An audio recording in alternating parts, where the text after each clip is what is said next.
welcome, Amper people, cultists, and new followers. Thank you once again for joining to the third week of Femineidad Rollera', or Roles Femininity, or Femineidad Rollera'. I am Vovodovos, and with me it's Madura and our guest, Tália Utsch. How are you? Nailed it. Good evening, girls. How are you doing today, this really late evening? It's very hot. Like very Brazil. Early year Brazil hot.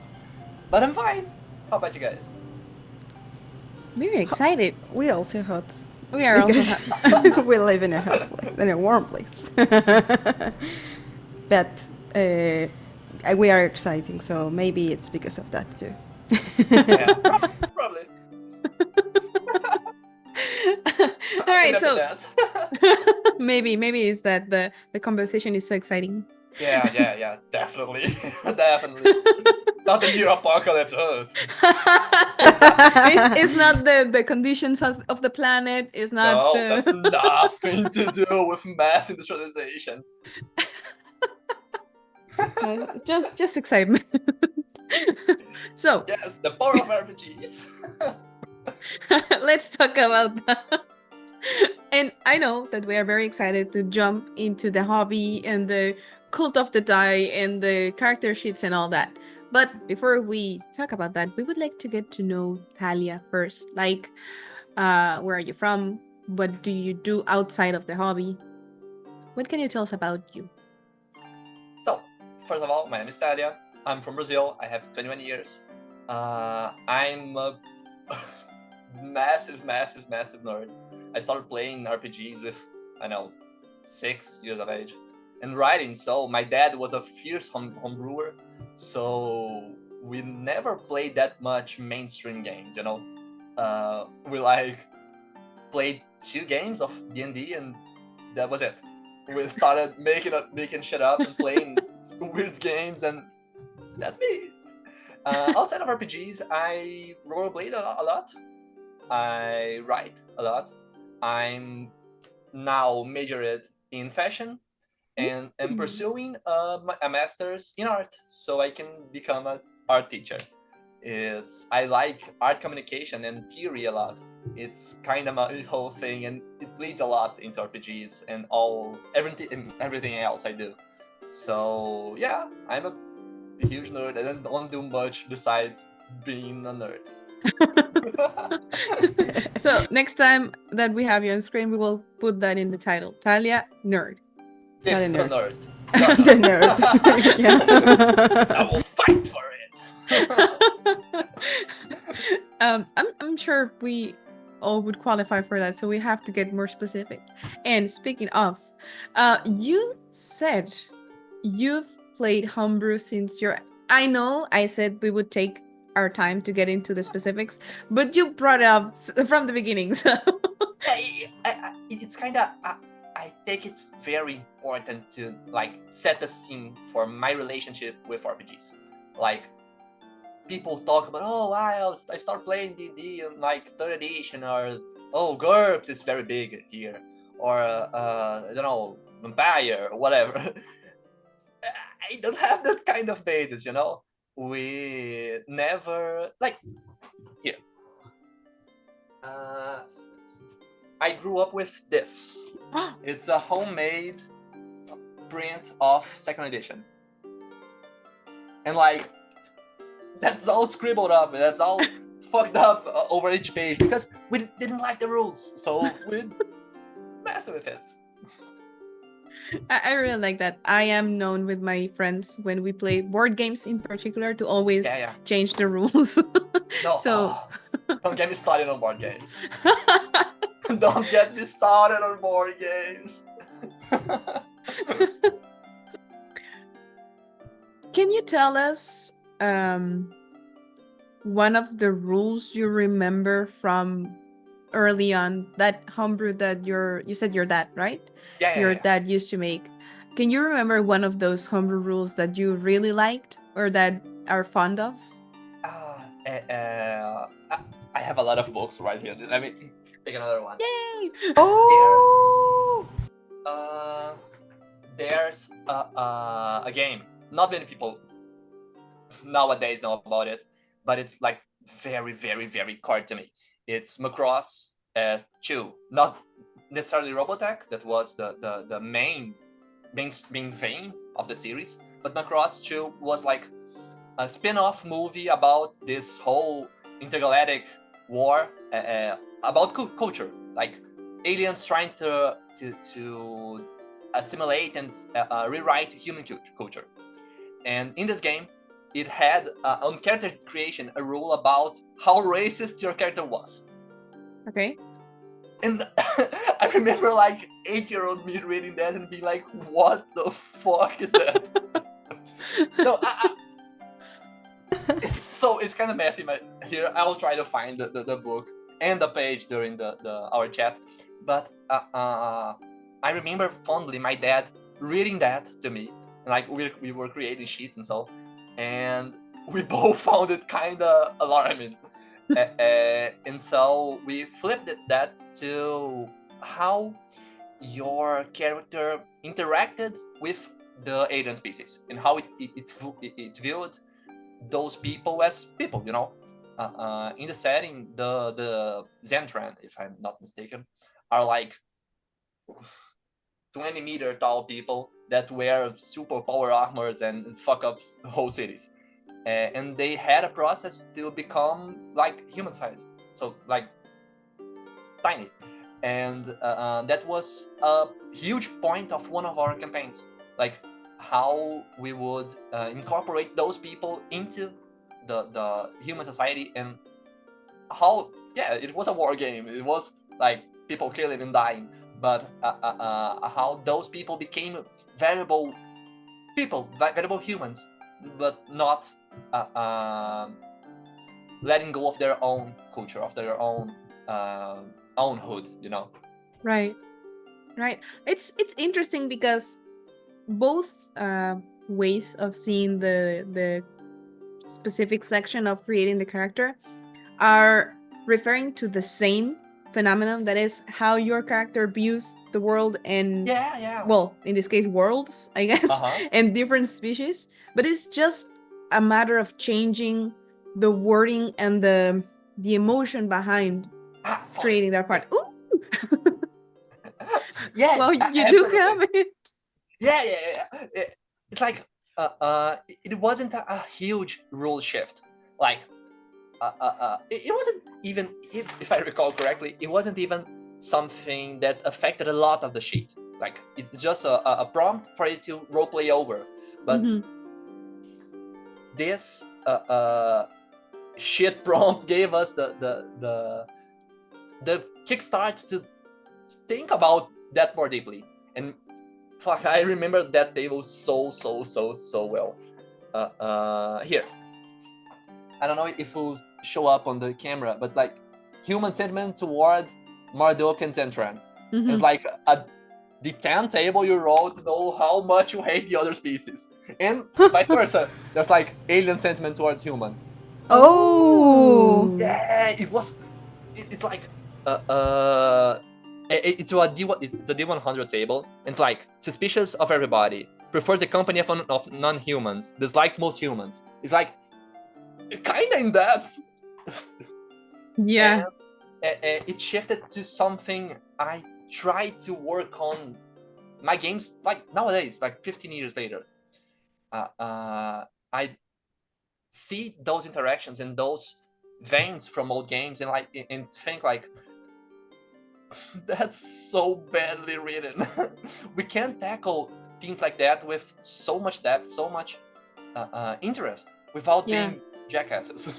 Yeah, exactly. Just change how you're wording things. Yeah, it's effectively the same rule, but well written.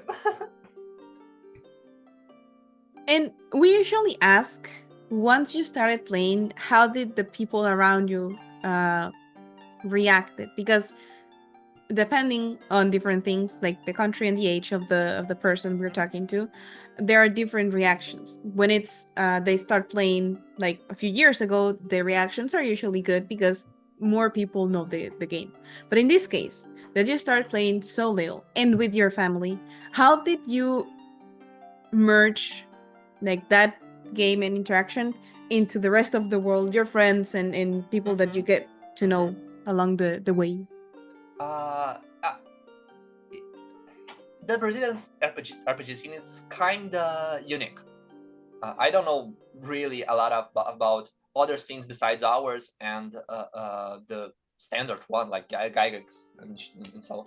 But here we got some very weird, unique developments for the hobby, like Tagmar, which is a super janky, super old system that, like, if I am not mistaken, was the first open sourced game ever.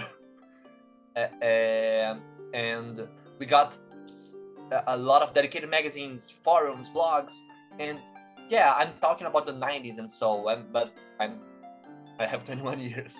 I didn't live that, but I lived a lot of the aftermath of that huge flame of the RPGs here. So growing up in a house where my dad is a massive nerd, and he and his friends always were over to play, to write shit, to do RPG things. It wasn't that big of a shift. Like, I grew up seeing, I don't know, 40-year-old guys dressing up in soldier clothes to play in my living room. And yeah, I was under the table laughing with them. I remember so clearly. One day they were playing on the living room, and the house we lived at the time was that had 2 floors, and like the living room was at the base of the stairs, and at the top of the stairs there was that like a handrail with poles, and I was so invested on the story that I stuck my head between the poles and kind of fucked up the session because everyone was like super worried. So I had like, I don't know, 8-7 years of age. It was a core moment for me understanding what was telling stories with RPGs and transferring that to everything after. I will admit I stole a few things from my dad to run game at school in friends' houses. I did a lot of work to make that those stories that my dad friends tell at home sound cool to my friends, to the people that was close to me and that I wanted so very bad to play RPGs with. It was more of let me show you this new cool thing that I discovered than anything else. And yeah, many of the friends I made back then playing RPGs, running shit games we made on the spot, are still my friends and are still part of groups I run games today. It's such a cool thing to say and to have experienced it and be able to share with more people. One thing I don't talk too much with anyone, to be honest, is an experience we had. It was in 2017, if I'm not, 17 or 18. I volunteered to help a friend of mine that is a psychiatrist to run tables for autistic and anxious people, like super introverted and loner teens that didn't have that many social skills and needed some way to connect. So we ran two separate games. It was a fantasy one and a more modern, like Rainbow Six tactical thing around one. And those guys from those tables are still the guys who test my games, who I talk like every single day, who I saw being loners, being depressed kids with honestly no real hobbies, no real things that made them go outside their own bubble. And now, you know, I'm going to one of the guys' shows. We share a lot of moments that could have been cut short by not having that experience, not having those moments. Right. That's very beautiful. We in general here in the channel, we try to encourage people using role not only to enjoy but also to learn and Yes, a tool help. that Yeah. can help. Exactly. To help you and others develop skills that you don't have, or face things that otherwise it's harder. RPGs are so powerful for that. Like I really need to write someday about this, but the power role-playing games have to make you really shift your perception of what I'm feeling, what this guy is feeling, what the situation means to me and to my character. It puts you in a place to really reflect on what is happening and how do I deal with things, and how do I proceed in tense situations. And I recall very clearly one of the guys from the table coming to me and recounting the session, telling me how he dealt with his mother's passing. Like a failed quest helped him understand more deep things, and that's so cool. Yeah, it is. It is, because in general, I think in society we are not taught how to deal with those things. It's like just deal with it. It's very difficult to confront some of the stuff we have inside related to our emotions and some experience with the society. So that's really cool that some people can share that kind of things through RPG or TTRPGs. And I have to be honest, I started to check, or I got to your project through one specific of the games. I don't want to say a lot because I want you to tell us about it, but I'm trying to set up the question. And it was Mabu, I believe. That's the name. Yeah. And I think that I can now make a better connection of how or why this game, based on what you're saying, because I think, for what I caught, that you put a lot of this, everything that you're saying right now, this point of view about games, into your games. Yeah. So, yeah. Can you tell us about your games? Absolutely. So let's preface everything by saying, yeah, absolutely. Everything I'm saying here, and my point of view, I think my history with RPGs, it's like very, very core to what I do. Mechanic-wise, I'm a very crunchy girl. I like rolling a shit ton of dice. I like doing math. I like resources. But usually those things are kind of downplayed to old games or boring games or I don't know, weird games. You know what I'm talking about. Everyone that plays RPGs knows what I'm talking about.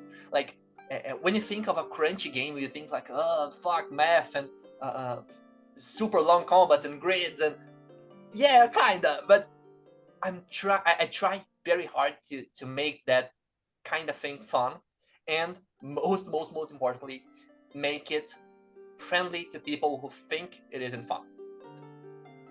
Oh, interesting. Mabu was born exactly out of this. I have a very long history with martial arts. I've fought a bit of everything since I was little. I fought judo, I fought boxing, I fought kung fu, I fought I forgot the word, fencing and swordplay and armed things, and Oh, really? Everything? yeah. And tying back to my father, you'll see how he sat through a lot of what I do.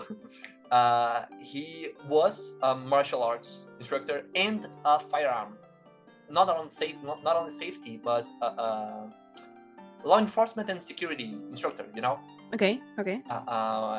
He trained and worked with. I forgot the name of that in English. The big money cars. You know what I'm talking about. Okay. Yeah. Fuck. I don't have the word either. Yeah, the big money cars, the big armored money cars. Yes, the transport. Yeah. So I grew up amidst a lot of material and guys and things about combat, about fighting, about weapons, about guns, about a lot of information and very importantly, deep information about those things. And Mabo was born exactly from a homebrew my dad did. We were playing a World War II game, and in a quest, in the first session, we got in a huge brawl.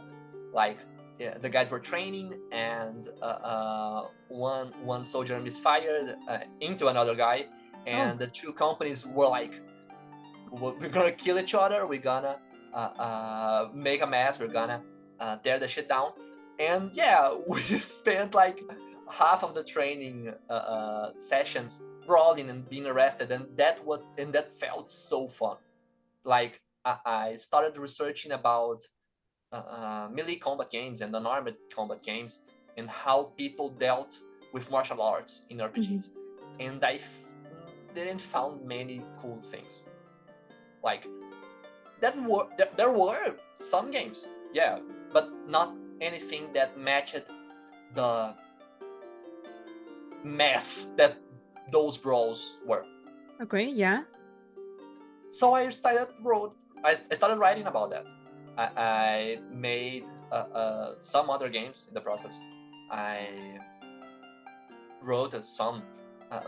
I tried to write some fantasy games, some punk games, but the idea of making a fighter, making a beat 'em up, more specifically, was like super drilled in the back of my head. And when the inspiration came, like all of a sudden, I had the whole project in like a week. Essentially, Mabu is a game about people. It's very, very, very, very, very important to phrase in that way and to make that the most clear as possible. You play as people. You fight, you bleed, you die, you kill, but all of that is tied back to people. It's an extremely urban game, extremely cruel game at times. You can get broken bones, you can get very seriously wounded, you can get a whole adventure cut in half because someone isn't able to fight anymore. And that's rad. That's a lot of what I like in RPGs and what I like in fiction in general. Having that uncertainty of the narrative, uncertainty of the plot, and having that very human touch to everything you do. The game has a lot of psychedelic shit, a lot of more deep themes, and its fantasy derives exactly from those human interactions. The game goes completely out of the rails when you start actually playing it, when you start actually developing an adventure on it. But mainly it focuses on people beating the shit out of each other, and how that it's very not only heavy, but can be very important. The setting drinks a lot from my own experience here in Brazil, in Belo Horizonte, more specifically. My city has a very deep martial arts culture and a very, I think, interesting street scene. There's a lot of myth, a lot of legend, a lot of tales, a lot of things everybody knows about the city. And I wanted to capture that on an RPG, and I wanted to tell stories about people beating the shit out of each other on that space, on those tales, on these stories. So yeah, the game is this. It's a game about people. We say the tagline of the project said it's a game about fighting and community. You are people fighting for your community, and community fighting for people. Okay. It's interesting because when you just say that it's about fighting, like just like that, you can assume that it's just to, I don't know, like power play and like you said, just beat the exactly. But you mentioned also that a part of the idea is to see or understand how that affects people. Yeah. So how do you wait, no. Let me start with another question. Yeah. Did you create your own system? Are you taking something and doing a homebrew, or how's the system for this game? I don't want to say never, but I frequently write my own systems. A lot of the fun of creating games to me is figuring out how to roll, how to make a cool sheet, how to make the game, the actual mechanical game, fun. So using an engine, using something, even a super simple mechanical base isn't my preferred option. For Mabu, I wrote my own system from the ground up. It uses D10s. It's a D10 pool system where you roll searching for sevens. You have four stats for each character. You have body, head, arms, and legs, which represent not only the physical thing, like, you punch with your arms or you kick with your legs, but your actual skills. Like a very handy person might be very good with their hands, so they will have a high arm stat. Or they can be very clever, so they will have a high head stat. And you roll that stat flat as a pool of D10s. So if I have, like, 3 arm, I will roll 3 D10, searching for sevens. Every seven's a pass. Every pass I get something. Okay. The combat mechanics and the whole combat rule set was made over those stats and over those ideas to make fighting feel cool, to make fighting feel like you're doing something. I hate so much that games do roll a d20 for swinging your sword, then roll a d20 to cast a fireball. Like, that's all the same. That's not fun. That's not you're doing something cool. You're telling a story. You're making the scene cooler. But I always say this to people that ask me about game design: strip the narrative back up. Like, everyone knows that moment where the fight is so tense that everyone stops role playing, everyone stops talking, and just starts mathing. Everyone's like deep in their sheets and writing things and rolling and calking damages.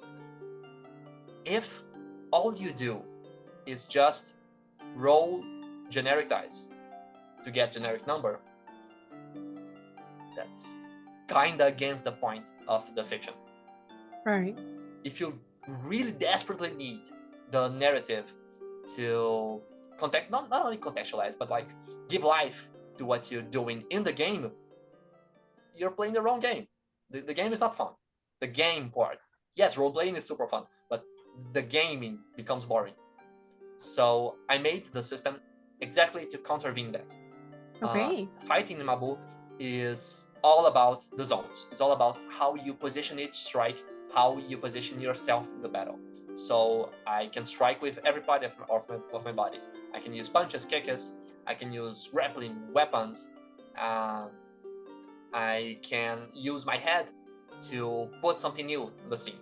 I can use my body to, I don't know, be bigger than someone and threaten them and get some bonuses.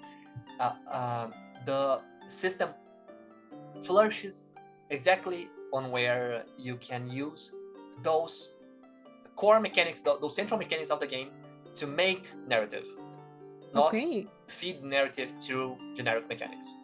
So the whole premises of it is give you tools, give you the player in that case, tools to create cool scenes without having to narrate anything, without having to necessarily roleplay anything.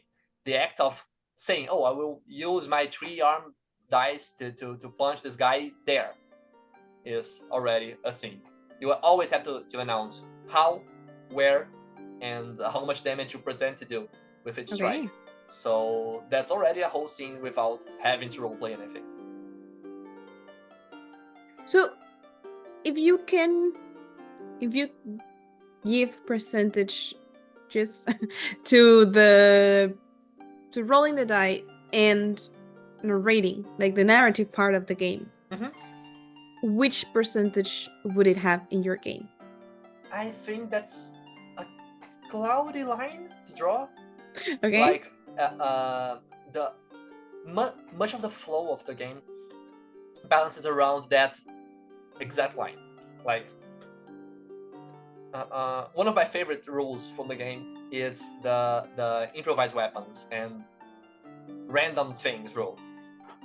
Like, you ever saw a Jack Chan film and he's fighting, I don't know, in a kitchen, and out of nowhere he grabs a cup and throws at someone, then a shell falls and knocks another guy out. The game has a lot of that. It has a lot of using meta currencies and using your description and using the scene you set to not only tell a story but give you mechanical bonuses. So at the same time you're rolling dice, you're every time, better yet, you're rolling dice, you're adding something to the scene. You can't do anything in the game if you don't say how you are doing it or why you are doing it. You need one of those triggers to actually roll something. So it gets kind of cloudy to say, because how much time is spent talking or rolling? All of it. You need you need one to do the other. Okay, that makes sense. If I can give a better answer, I think it would be almost a 50-50 split. The game has two very clear phases. We call it the community phase and the action phase. In action, you are getting out of your hideout, you're beating people up, you are progressing the plot, you are causing chaos. While in community, you go back home. A very important thing in Mabu is you can't heal when you're not home. You can only heal your wounds if you go back to your house. And that makes the pace of the story very, very, very, very choppy. And that's something I like so much. Like, in one session, you guys are beating the shit out of a gangster, you are raiding complexes, you are taking arms and starting a mob against the cops. While in the other, you go back home, you talk to your dad, you heal some wounds, you meet someone new and get a new clue to progress the next action phase. I always say that average Mabu adventure is like five sessions, with 3 actions, 2 communities. You get the shit beat out of you, heal, shit, heal, and it's a very tight-knit structure that from the lot of playtesting we did, it works very, very well. And that division that you made is for a session, you said, right? For a whole adventure. It's like 5 Okay. sessions. Oh, okay. In 5 sessions, you can tell a whole story. Like in the game, we categorize the stories as prisms. They have this name because of lore things. Not lore. If you guys are up to, we can talk about that. I hate lore. It's something I'm massively opposed to in my games. I try to write everything I do with the least lore possible because lore is boring. But in the context of the game, we have the prisms that are reasons to go out and do something. A prism usually lasts for 5 seasons, for 5 sessions, and is roughly an adventure. Hey, it's interesting. And I was I was just about to say I'm sorry, to ask about the duration of the game, like the plan, because some games are planned to have like very long adventures for even years. Yeah. And there are some games that are designed to be either, and there are some that are designed to be short specifically. I Yeah. understand yours is more focused on being just a few sessions. Yeah. Could it even be just one session? I don't think so. The game, yeah, it can work as like a brawler for a session, but you won't see the real weight of the game. Like a lot of Mabu revolves around the first session. Like you need the hook, you need the first thing to stomp the players, to have them very, very wounded, to have them very usually confused too about what is happening. And this starting loss is usually what propels the game forward. One session, yeah, you'll have a pretty cool brawl, but not a very satisfying story. As we said before, the game is very dependent on the human side. And you can't develop a lot of things in one session. You can't show the heaviness, and you can show the weight of killing people or going back to home all bled up in just one session. You usually have, I don't know, the first session hooking people up, getting the first combat, getting the first brawl, getting the first clues of the plot, and all the next ones desperate bumbling around the city to find out what's happening. And this bumbling part is the cool one, not necessarily the flashy first fight. Right. So yeah, it's a per adventure a rather short game. 5 sessions, 6. The longest I have seen people play was like 8 for one adventure. But like you can tie adventures into bigger campaigns very easily. We had a table with like 20 sessions, and it was very, very cool. The group solved like 3 mysteries. It was super emblematic, and those characters became like main characters of the book. Just based on how memorable, how quirky the game, that whole story became. That's awesome. A lot of sessions. So how wait. When did you started working on this? Is it complete? If so, when was it published? Those 3. Yeah. I always forget when. Let me check my drive here. It was like late pandemic. I like to have the first manuscript always in hand to see when this started, because people always ask. It was June 2023 Okay. I had just finished a massive table. It was we were playing Fallout. Yeah. We were playing like a huge campaign of Fallout, and I was having that crave for the brawler. Like the voices were getting louder. I needed to write that fighting game, and I made the manuscript. I made a very rough, like layout, cute PDF that then I started marketing. I started posting about it. I started talking about it, and people liked it. Like Okay. My layout style is kind of unique. I like using a lot of public domain things in a way people usually dismiss. I like gravures. I like xylography. I like some art styles that go kind of unnoticed, and use exactly those things to make a solid looking game. It was like absolutely messy. The game was not working at all. It was super messy. It was super janky, but the pretty pages and the marketing material made it that people found it cool enough to talk about it. And soon enough, some editors found me, some people started talking about me, and I found my publisher. I found the guys who I'm working today. So yeah, it was a very cool moment then. And the game is not published yet. We Okay. are. I got with Arthur and all the people at the publishing in late 23. We spent 2024 as a whole working on it, but it was the end of my course, so I had a lot of things to do, and I got in an awful job, and that cut a lot of my time.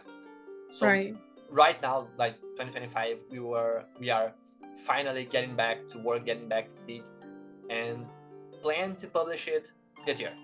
Okay. The idea is to crowdfund it later this year and publish it, if possible, before 2026. Okay. That's great. So when you spoke about the tables and the sessions, were those testers? Yeah. Okay. So what was the reaction? I mean, of course that they liked it as you continue to work on it, but Yeah, exactly. in general, what's the reaction that you're getting so far? People are frequently very surprised by the game. Like, you create your sheet, you read about the world and so, and you think like, oh, that's just another brawling game. It's like, I would do a cool thief, I would do a boxer, I would do your generic action movie character, and those characters get thrust into like super bizarre eldritch stories, super abstract situations and places and conflicts that aren't usually that easy to solve or that clear at all. The game revolves a lot around the notion of letting things be. I don't know how to phrase that very well, but let's go from this. A lot of the themes of Mabu are about humanity, like the act of being human, not necessarily the species. You can't change everything, you can't do everything, you have to let go of a lot of things. And having those characters, those type of characters, and those expectations of like, yeah, another action table, let's punch some guys, yet faced with, yeah, we are dipshits, so we can do nothing. We got like wrecked by 3 guys with sticks, and now we have to do something. This realization of like, we have to do something. We can't be stagnant. We can't let the setting do what it is doing. Keep doing what it is doing, and that's usually where the testers get the bite, get this big hook from the game. I already find it tough to explain what makes Mabu so interesting in Portuguese. In English, it's even harder. But I guess this really humane touch of it, it's what people always focus and always get up talking about. We ran some one-shots at events and so, and it was what we talking about. Like, a one-shot isn't enough to feel the whole game. You will get a brawl, you will get something, but not the whole experience. And people got out of the table being like, wow, we got smashed. I want so bad to see what would happen next. And that's kind of the whole experience. You get beat up, you get faced with systemic or unsolvable problems that can't really be solved. And you have to go back to your community, you have to go back to your people, to your guys, and see what you can do to be better to them. It's a fighting game, yes, but it's a lot of doing what's best with what's best for you and for other people. And that's something I like so much and try to preserve a lot in the game's identity. Hey. And we understand that the explaining in another language, despite how much practice you have, is always harder. Yeah.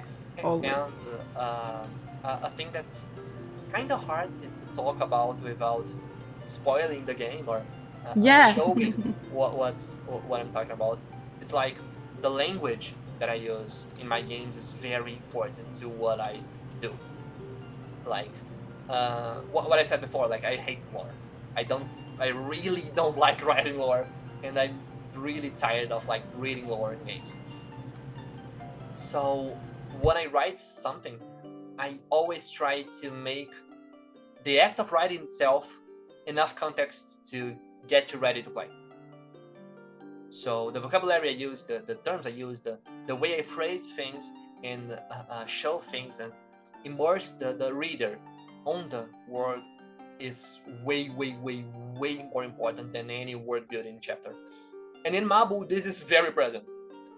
Like, the way the game is written and phrased, and the way you go through character creation or go through the community creation, that is another huge part of the game, makes you already care about those people and internalize why those people are so important and why people are important. It's already tough, as we said, to show this in Portuguese without like reading the game. Right. I hope it's getting clear enough to understand it in English. I think it is. Maybe once it's published, I read it and I will say, wow, I didn't get that. Yeah. We'll have to see. I have to read. I assure you, you'll have something like that. But right now, what I'm understanding, it sounds very interesting because you have a mixture of two things that are usually not that much connected, specifically because you're not talking about any type of fighting. It's more specific, although you have a combination. So I find it interesting. I think I understand what you're saying and the importance of both phases, like the phase when you are fighting and then the phase when you're at home and you have to recover and build your community and make it strong, because if you only fight, then what are you? Like the humanity part that you mentioned. Yeah. So It sounds really interesting. And there were a few mentions on the chat as well about that. Now can you tell us about 12 hours? 12 horas? 12 hours, 12 hours. What came first?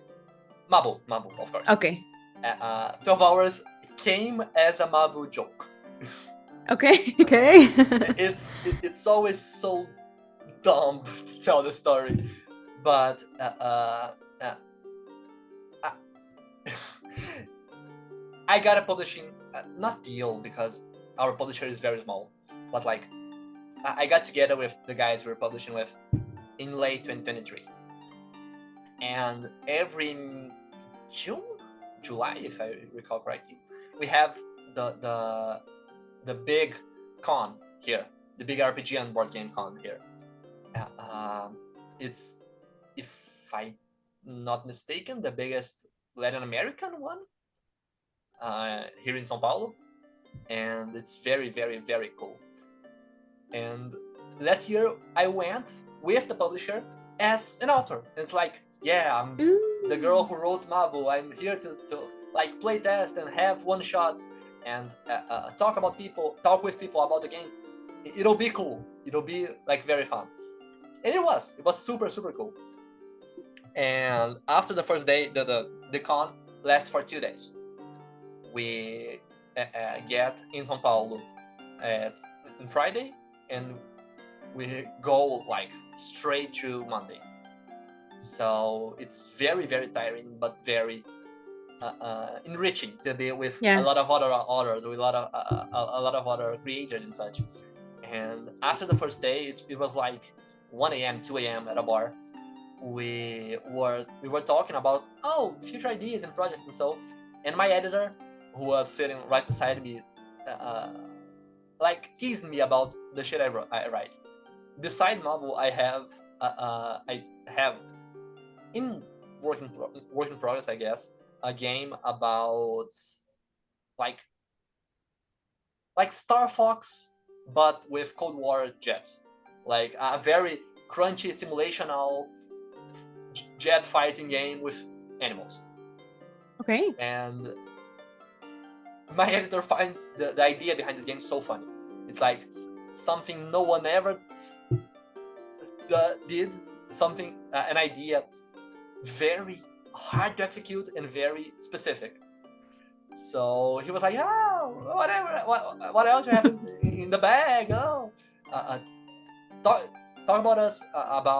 with us about what other like dumb ideas you have. And I was like, you will find it stupid, but I started writing a game about tanks, like a very crunchy historical game about American tanks in World War II.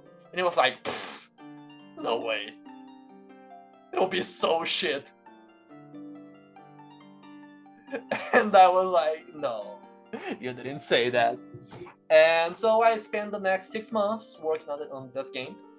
And it was released this January, I guess.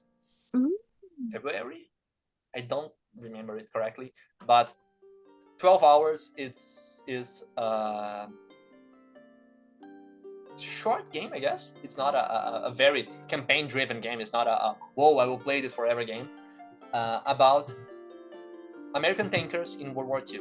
It's made to make you feel cool. It's made to make you feel stressed. It's made to make you scream at your friends. Because the whole game centers around one tank crew. So every player is part of the same tank and has to deal with the same tank, the same issues, the same roles inside that tank. So you don't have that diverse of characters. Like you don't have John D&D that has the super fireball powers and the gloomy thief. You don't have unique characters. You have grunts, you have farm boys, you have punks that were drafted to fight inside the track steel can and have to deal with its many quirks. It's a game about dealing with personal and mechanical, in this case, problems of your tank. The whole flow of the game is very split between what you as a tanker feels and what you as a tanker have to do to keep the tank alive. So Okay. damage is split between everyone in the crew. So, if you are the driver, you will have to deal with every damage that hits the front of the tank. If I'm the gunner, I will have to deal with every damage that hits the tank from behind, Mhm. because that's where I'm sitting. That's where it would mostly hit me. At the same time, every time the engine is hit, everyone gets more stressed. Everyone gets pissed. Everyone has a reason to get worse, and that's a lot of what the game strives to do.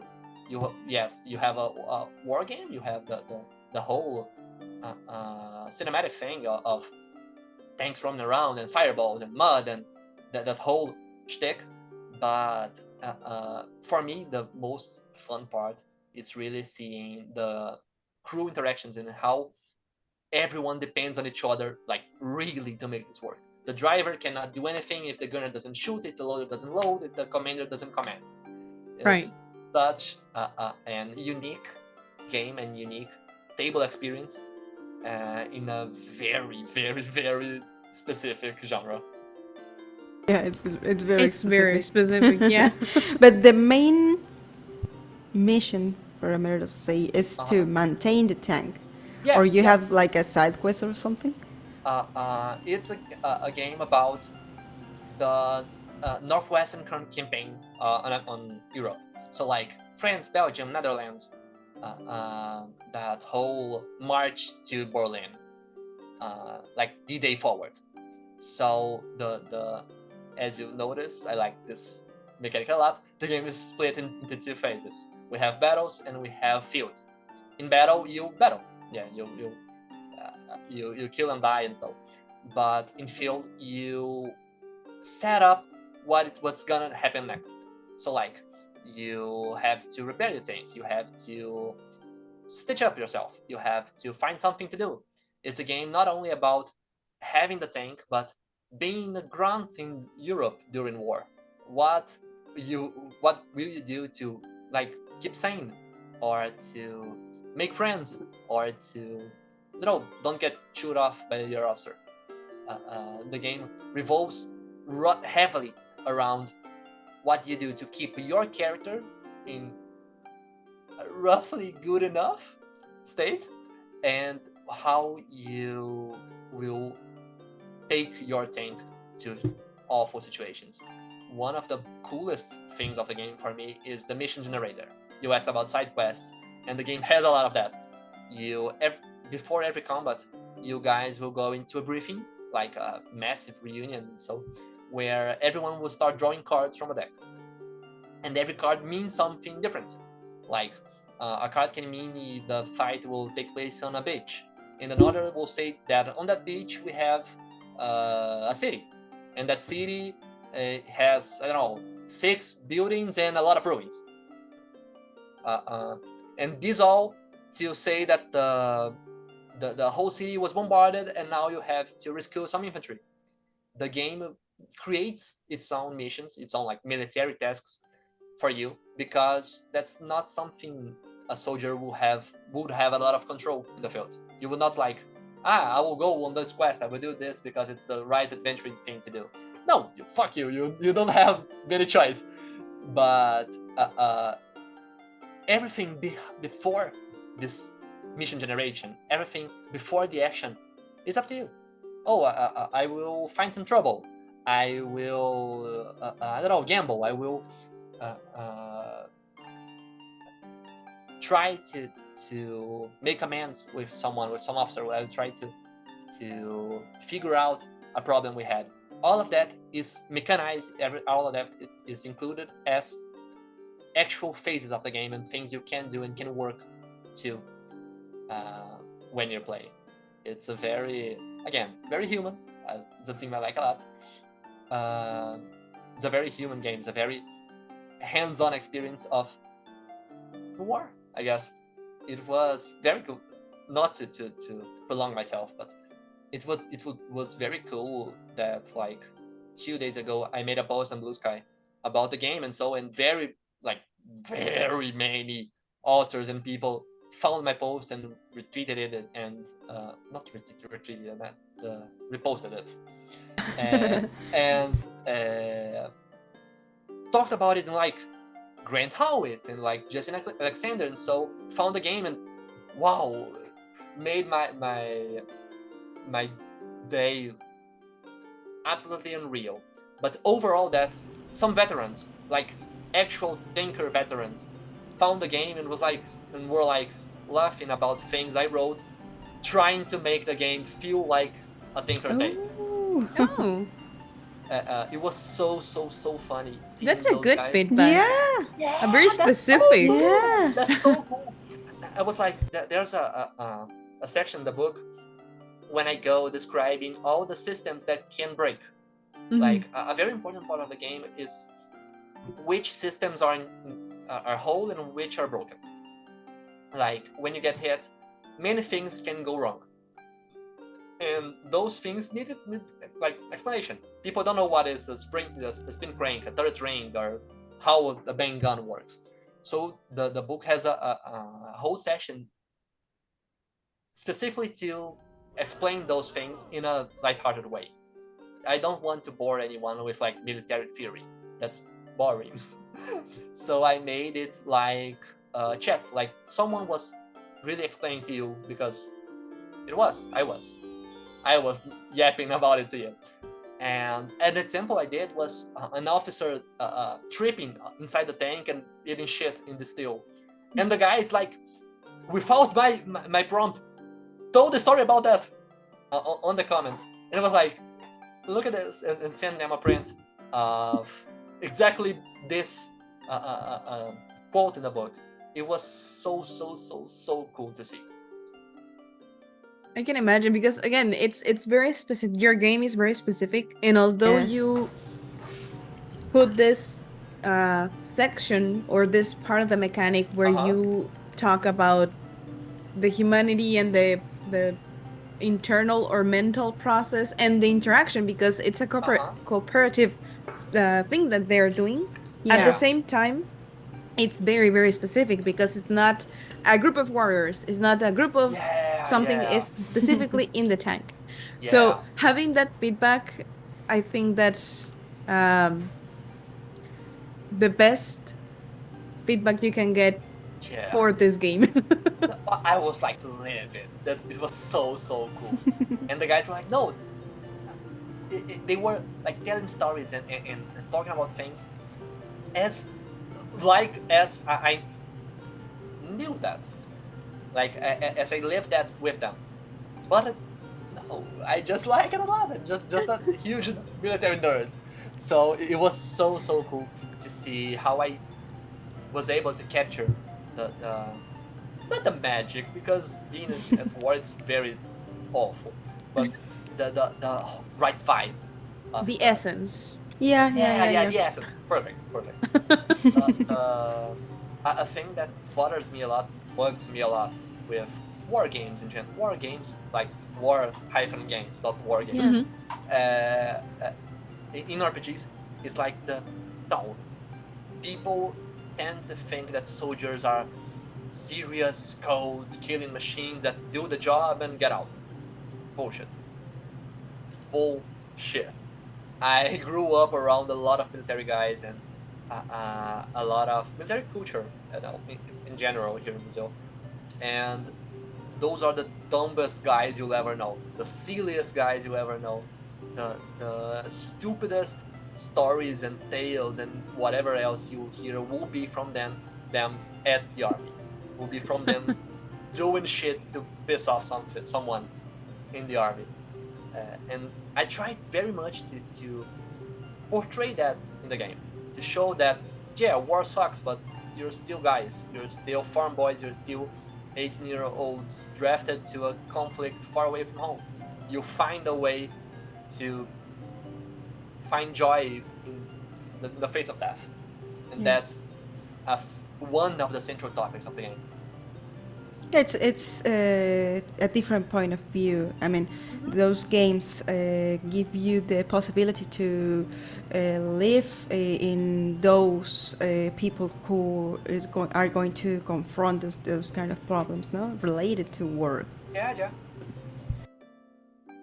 I Now, think it's sorry. I think it's a good exercise to think in the how to say it. The most typical things, maybe the things that you say with the side quests and the cards. Maybe you don't think you're going to confront. I don't know. You don't have water. You have to. You have to go for a gallon of water or something. There's a lot of. I think of that in the game, like how the most minuscule things can become huge, like people problems. We have that's something I try to avoid in my games, because it's not something I like to portray the tables or have at all in my games. But like, I really don't like epic characters. Like maybe a thing to me that why I don't enjoy at all D&D or other games like that is because, I don't know, the superhero character, this overpowered character, doesn't really catch my eye. It's a tale that I usually find very boring to tell. And when you contrast that with a game where, I don't know, you have a crate of smuggled beer over your tank and get chewed up for that, and that's a whole session of you guys trying to hide and get out of jail, and so because you were kids smuggling beer, I usually get way more fun from small things, from small stories, I guess. In Portuguese, roughly translating, I say that the smaller the story, the cooler I find the game. It's like it has more of an alliteration, I guess, in Portuguese, but it makes a lot of my perception of games more clear. I make things to tell stories that are super small in scale. Yeah, it's 4 guys in a massive armada of tanks, but how those guys lived, how those guys ate, drank, gambled, fought and died is the cool part. They are not legends, they are not epic heroes, but they are people.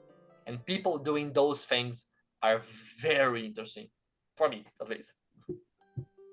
Yeah, and it makes sense because at the end of the day, like you said, everyone participating in any war is still a person that had something before that started. There's a comment in the chat. It says, I love how Talia is able to make military stories much more interesting. And I think it's exactly that. It's just not only the military part. And I also find it very interesting. Before we started the live streaming, we were joking around about your background. Yeah. Saying like, ooh, future projects, ooh, spoilers. But jokes aside, are you working on something that is coming? Any future games? I am.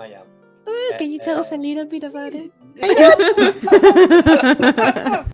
So, as we said before, we're working on Mabo. We want to release it this year, I hope. If I don't get tangled in another awful job, it will be this year. But that's not the only thing that's on my workshop at the moment. I'm finishing for this week the English version of 12 Hours. The Portuguese version is already available on itch. But I don't know, 0.5% of the whole RPG community speaks Portuguese. And I'm making the shift to producing, writing fully on English. So yeah, the English version is already done. I'm just reviewing the text and tweaking a few things here and there, making the H page, which is very, very core to the project. But yeah, this week, probably the weekend, Saturday, I guess, the game will be available on Edge. For $10 right now. I may do some sales, may do some community copies, may do something to boost the accessibility of the game. I know it's something actually immensely as a Brazilian, that's a struggle we have. Games are super expensive. Like when we're talking dollar to real, it's very, very tough to buy some PDFs to make to get cool games, get cool PDFs, get access to cool zines and such. So yeah, I'm working with some people. I can't talk a lot right now, but I'm working with some people to make the game as the most accessible as possible. Make it a few bucks in dollars and so, but try to distribute it in a way that favors people that want to try something different. Besides 12 hours, that is going to be released very soon, I started working on something that I don't really know how it will turn out. Like, I am reading some OSR and NSR things nowadays. I'm studying some cool games, and my current work in progress project is an NSR like sci-fi gladiators battle royale thing. Okay. Like a very commercial, very dirty, like Formula One with guns, you know. Okay. The project it's in early phases. I don't have that much to show besides some logos and rough rules. We already tested it with a few sessions, but it's a very pretty game. It's a very tough, lethal game about people, often helpless people, entering a blood sport to get fame, to get money, to get whatever else they strive for on a very dirty society. We already have a lot of ideas and concepts kind of drafted. We have for the setting a lot of religious drama, a lot of human and transhuman and gender-like fuckery with the setting. I'm trying to bring that not only human focused but small human approach to a genre that often gets kind of repetitive. Like every gladiator movie is the same. Every battle royale series or movie or whatever is the same. Like I don't want to make another Hunger Games. I don't want to make another Gladiator. I don't want to make another Squid Game. My point with this one is to toy around with the notions of sport and fame and the clout you get for being on television and so to the table in a cooperative PvP manner. People will be fighting each other to get money, to get whatever, but sticking together will be very, very rewarded. It's another kind of experimental game, but I hope people will like it a lot. It's turning out pretty cool. Thank you so much for sharing the details, for letting us know about what you're working on, and also sharing so much on specifically Mabu that is not published yet. You told us a lot about it, and I really appreciate you being so open about that. Now we are getting to the end of our interview today. Before we go to closing and the final things that we have here, do you have anything that you would like to share, like any events or game sessions or anything that you would like to promote? This would be the first place to promote anything that you would like to add. Well, I'm kind of shy, so I don't do a lot of public speaking. I don't do a lot of lives or so. If I were to promote something, I don't know, follow me on Blue Sky. I talk a lot about game design and so there. As you said, we were very transparent here about Marvel and so. But I try to be that clear with everything. Like when I'm working on something, I'm posting screenshots. I'm reviewing text with people on Blue Sky, on Discord, and whatever. I really like to share my process and share my work, not only the finished work, but the working with people. So yeah, follow me on Blue Sky at Tália Utsch.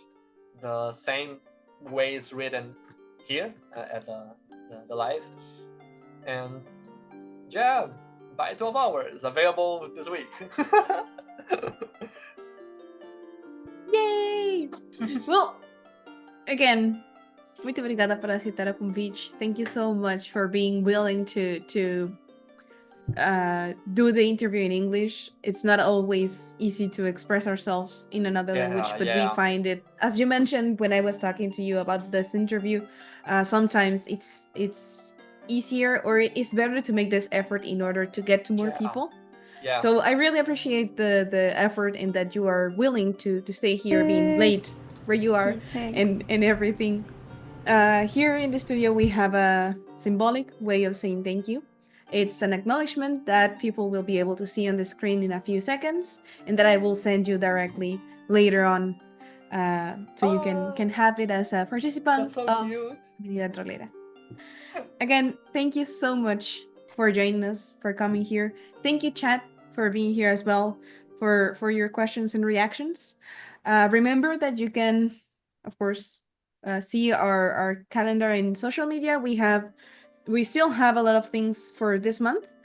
Follow Tália. We will be putting the social media here in the chat and also in the YouTube video once this is uploaded. Sorry. So, again, thank you so much.